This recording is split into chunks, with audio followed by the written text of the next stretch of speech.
Hello, everyone. Derek Floyd here, Beautiful Now Podcast. Like so many of you, I woke up today to a world turned upside down, once again from the senseless death of yet another unarmed black man, George Floyd. I was taken aback, outraged, frustrated, angry, and it made me feel like I needed to dig deeper into the waters of our society to find some type of answers to this madness. But as I came up for air, all I found was more questions. It got me thinking, we have to try to find a way to change the narrative here. We have to shine a light into the darkness of these injustices that are happening every day.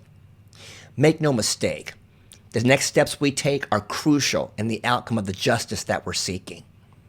So it begs me to ask us the question, if we need to shine a light on these things, which light will we be?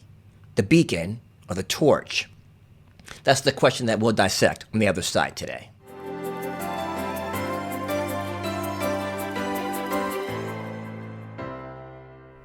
Hello again, and welcome back.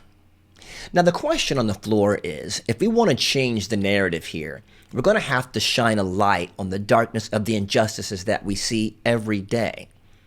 But we need to choose which light will we be, the beacon or the torch. But in order for us to make that decision, we need to understand the purpose of each light, correct? So let's break it down.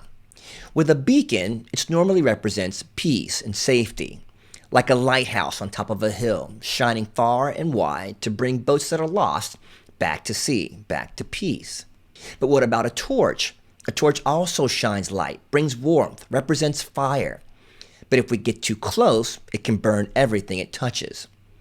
Both are light. Both pierce the darkness. But which one do we need in this situation?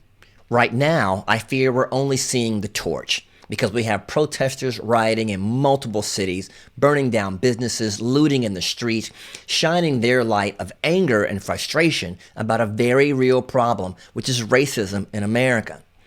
But is all this violence and unchanneled anger solving the problem or really making it worse? I mean, us burning down businesses that are black-owned isn't helping us at all. Are we burning ourselves with our own torch, so to speak? Or should we be a beacon, somehow taking this senseless tragedy and all these protests and using it to shine a light that's wider, further, so that we can see more hidden injustices, giving us power to take and bring everybody back home to safety? Even if it could shine it brighter like the lighthouse, we'd be able to see the rocks of bigotry that are floating out there, the social and economical debris that seems to be keeping all of us from making it back to the shores of peace. And as the chants justice for George Floyd grow louder and louder, my question is, what does that justice look like?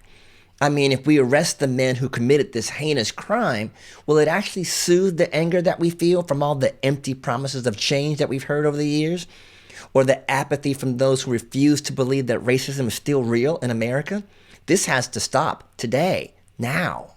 And can I offer, if we really want to solve this problem of racism, then we need to start at the beginning. And I don't mean history, I mean life.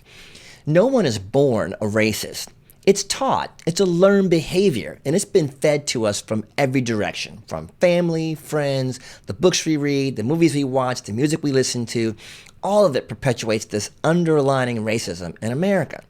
So if we really want to stop this from spreading, maybe we need to stop teaching our kids to think this way and actually show them to love one another. After all, the scriptures say the greatest commandment is to love your God with all your heart, your mind, your soul, and spirit, and love your neighbor as yourself. But how do we love our neighbor when we tell our kids that every cop or every man in blue is the enemy?